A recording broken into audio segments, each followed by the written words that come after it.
Welcome back.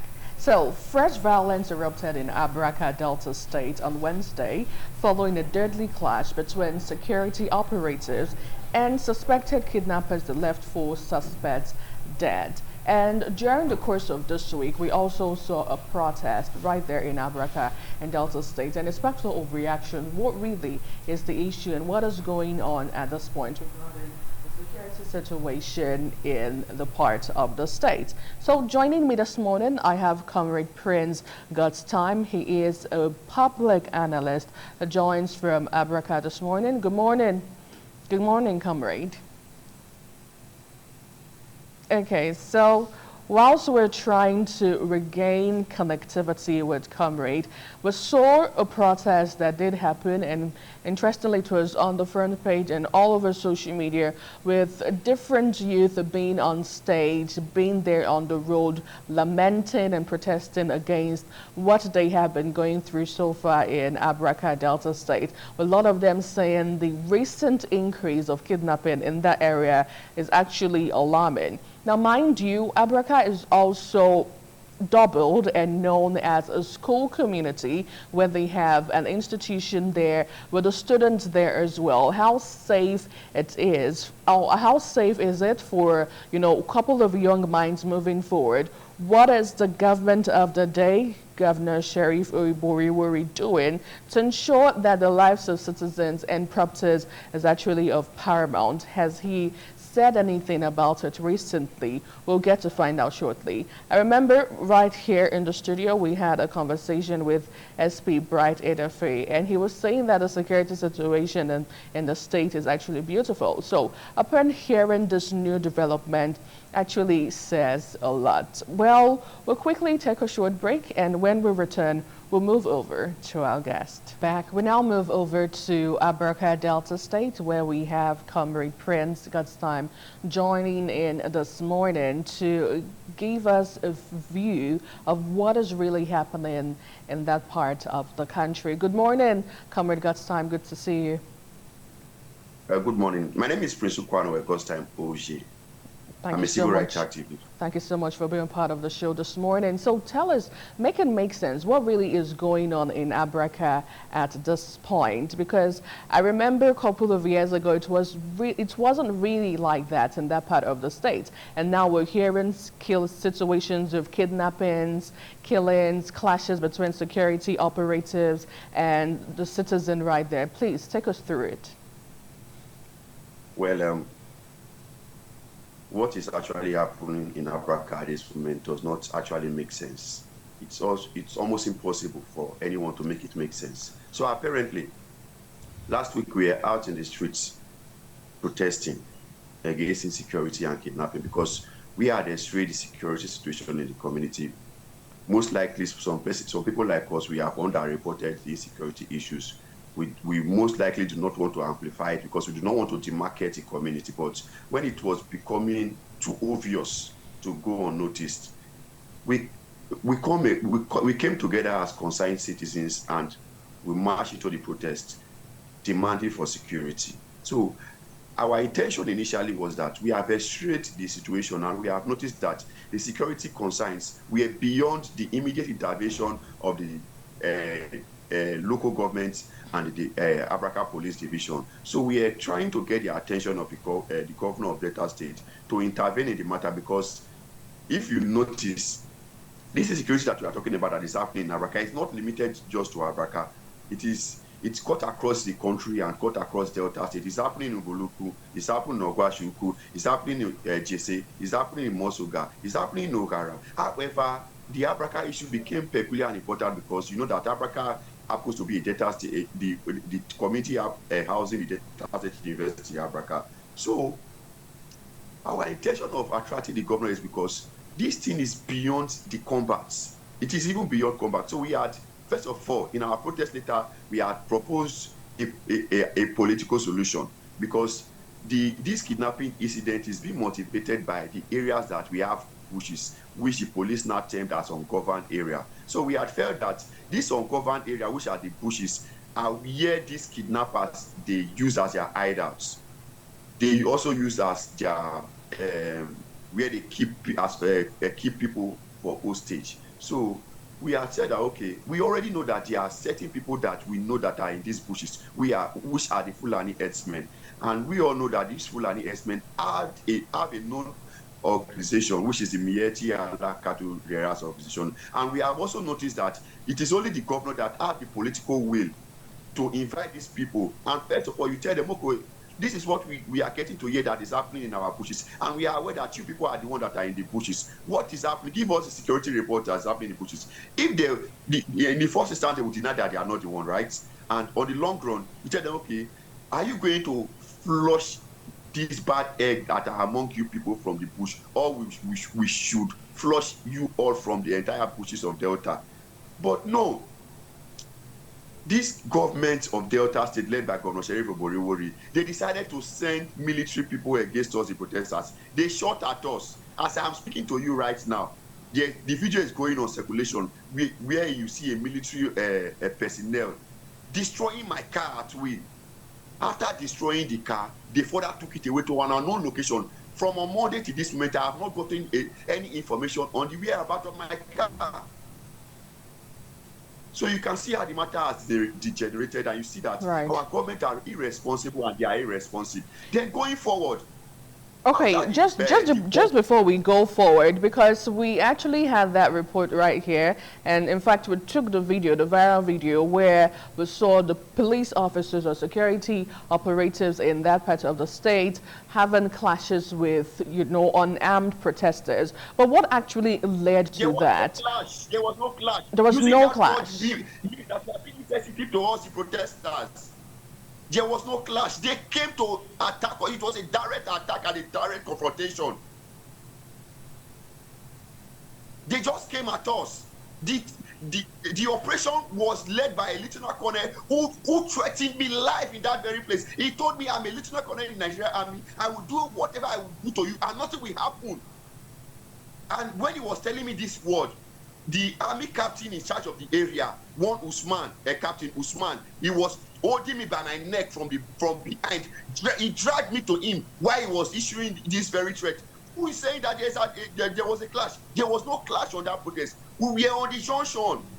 Initially, let me even tell you what transpired from the very beginning. We had fixed the Monday. We had 2 days protest before the Monday protest. So we fixed the Monday protest and we publicized the location of the protest to be the station junction. Getting to the station junction, we see that they have militarized the venue of the protest. So we courageously overtook the environment, and the military men at that time, about 3 vans that were in the protest ground, they left the venue. Unknown to us that they were going to remobilize, coming with the lieutenant colonel to disrupt the exercise.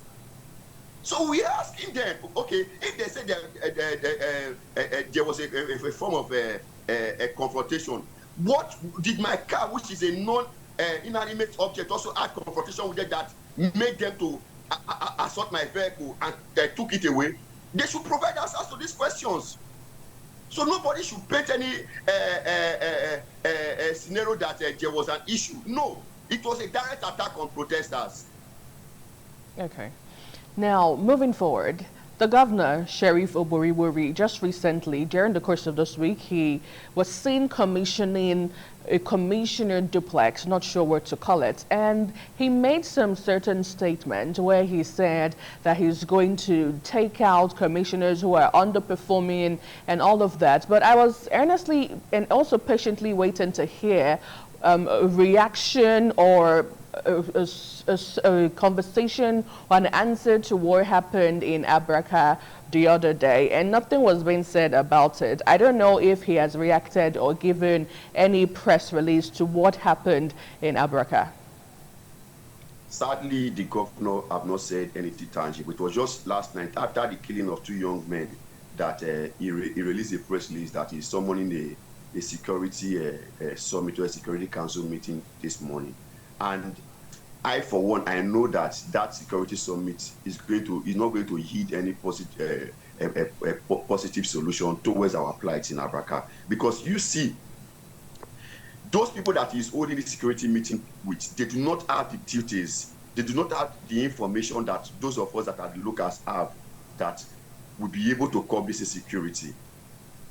You understand? So you call your military chief, you call your police chief, and somehow you just gather people, gather your security chiefs in Asaba, and you people do a jamboree without involving the locals, without involving the community, people that are passing through. Now, at this moment, this governor has not condemned the shooting of unarmed protesters in Abraka.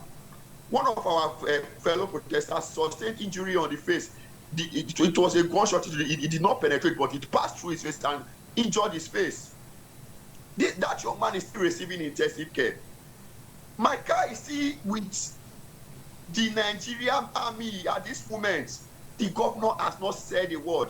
Then the people that were killed yesterday, my primary school classmates, we were in primary school from primary 1 to primary 6. They're from GSS 1 to SS3. It was killed yesterday by these same people. There were 2 that were killed. So initially, yesterday's scenario was a very tragic one for us, because it was more like a classic definition of where you smile in the morning, then you cry in the afternoon. Speaking about what happened, yes, just to come in there, comrade. Speaking about what happened yesterday, because we saw release from SP Bright Edafe, and we also saw the Commissioner of Police Abani Wonder as well, saying a couple of things to react to what happened yesterday. But what really transpired, and how did we get to that point in Abraka? That was what I was trying to say. It was a classic example of smiling in the morning and crying in the afternoon.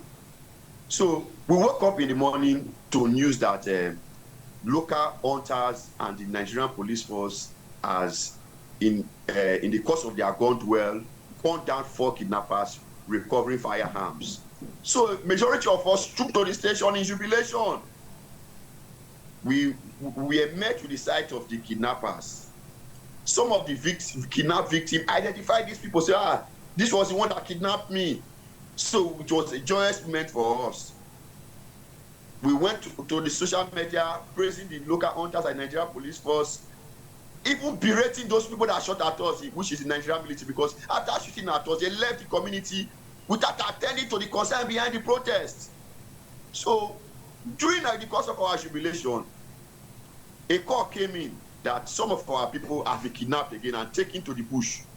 So the DPO mobilized his men, including members of the anti-court volunteer force, the vigilante and the hunters. So they swung into action. Getting to the bush, while they were advancing the bush, they were ambushed. They targeted the vehicle that the DPO CSP, Fabian Ayeme, was inside. It was his car they even shot at. After ambushing them, the kidnappers, they flew. After fleeing, they got to where the victims are. They were already shot dead. The two kidnapped victims, they were already shot dead, which included my primary school classmate and my bosom friend. It was a sad occurrence yesterday for our people. It was a black Wednesday for Abraka people yesterday. We started the morning with celebration and we ended it with tears, premium tears.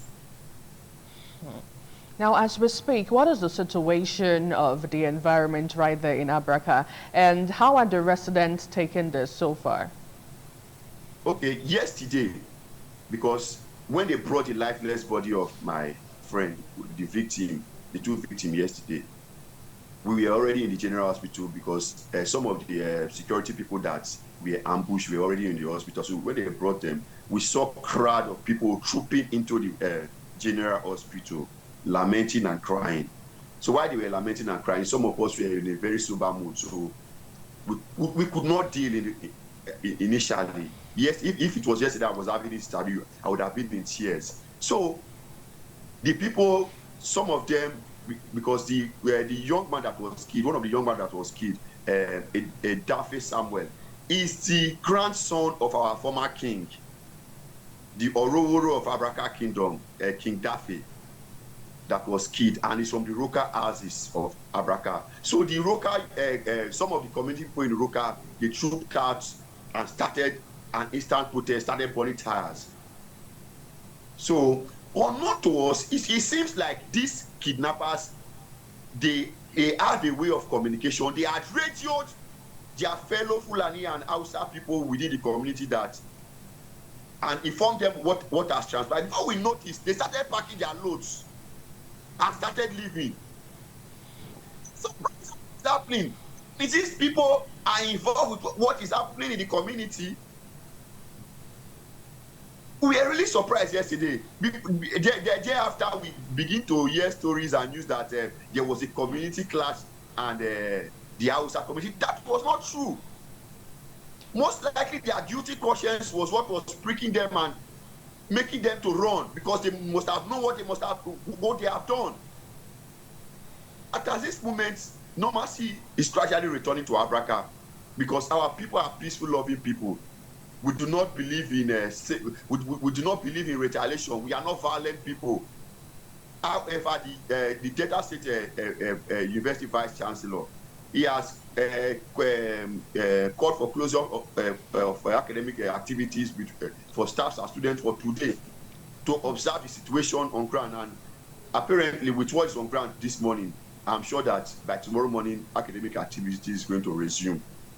Okay. Now, as we tend to leave the conversation here because it's an ongoing one, what are you expecting from today's meeting with Governor Sheriff Ogburiwori and the stakeholders?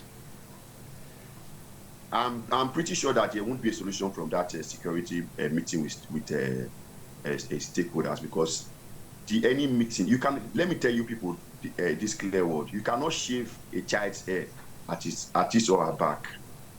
If you must discuss something that pertains Abraka. In fact, if Governor Sheriff is a responsible governor, he should have relocated to Abraka. If he's a responsible governor, if he's a governor that knows what he is up to do, he should have relocated to Abraka at this moment. But no, he's calling security meeting in government house.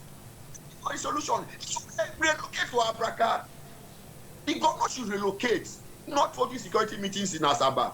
He should come to Abraka. He should see things for himself. Let me tell you, the governor is being misled by members of his cabinet and those close to him that feels that they have information in Abraka. They are deceiving that everything is well, but no, it's not well. Nothing is fine in Abraka. Everything has gone haywire.